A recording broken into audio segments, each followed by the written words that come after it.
ఇంగ్లాండ్లో జరిగే the 100 league 2026 సీజన్కు జరిగిన వేలంలో భారత మహిళా క్రికెటర్లకు మంచి అవకాశాలు దక్కాయి. ముఖ్యంగా రీచా ఘోష్, దీప్తి శర్మ, జమీమా రోడ్రిగ్స్ వంటి టీమిండియా స్టార్లు వివిధ జట్లకు ఎంపికయ్యారు.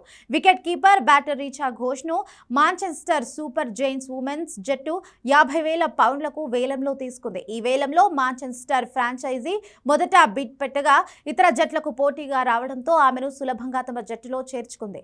దీంతో రీచా ఘోష్ మళ్లీ భారత స్టార్ బ్యాటర్ స్మృతి మంధానతో ఒకే జట్టులో ఆడే అవకాశం ఉంది. ఇటీవల ఉమెన్స్ ప్రీమియర్ లీగ్ లో ఆర్సీబీ తరఫున ఇద్దరు కలిసి ఆడుతూ టైటిల్ గెలిచారు.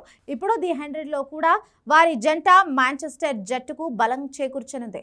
మాంచెస్టర్ జట్టులో ఇప్పటికే స్మృతి మంధాన జనవరిలో డైరెక్ట్ సైనింగ్ గా చేరింది. ఈ జట్టులో Australia legend men లానింగ్, England star spinner Sophie కూడా ఉంది. దీంతో మాంచెస్టర్ జట్టు స్టార్ ఆటగాళ్లతో మరింత బలంగా కనిపిస్తోంది. ఇక భారత ఆల్రౌండర్ దీప్తి శర్మను సన్ రైజర్స్ లీడ్ జట్టు 27,500 పౌండ్లకు వేలంలో కొనుగోలు చేసింది. ఈ ఫ్రాంచైజీ కూడా వేలంలో మొదట బిడ్ పెట్టి ఇతర జట్ల నుంచి పోటీ లేకపోవడంతో ఆమెను జట్టులోకి తీసుకుంది. ఇంతకుముందు Deepti Sharma London Spirit women జట్టుకు కీలకంగా ఆడింది.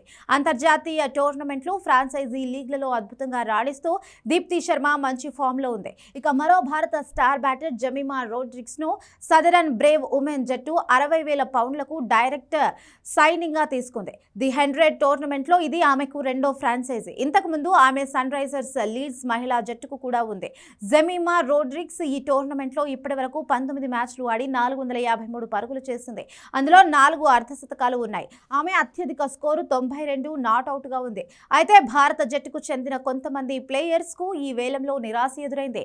యుక్తికా భాటియా 15,000 పౌండ్ల బేస్ ప్రైస్ తో వేలంలోకి వచ్చినప్పటికీ ఏ జట్టు ఆమెపై బెట్ వేయలేదు. అదేవిధంగా శ్రీచరాణి కూడా 27,500 పౌండ్ల బేస్ ప్రైస్ తో వేలంలో పాల్గొన్నప్పటికీ ఈ ఫ్రాంచైజీ ఆసక్తి చూపలేకపోవడంతో అమ్ముడుపోలేదు. కాగా 2021లో ప్రారంభమైన ది 100 లీగ్ లో ఎలాంటి ఓవర్లు ఉండవు.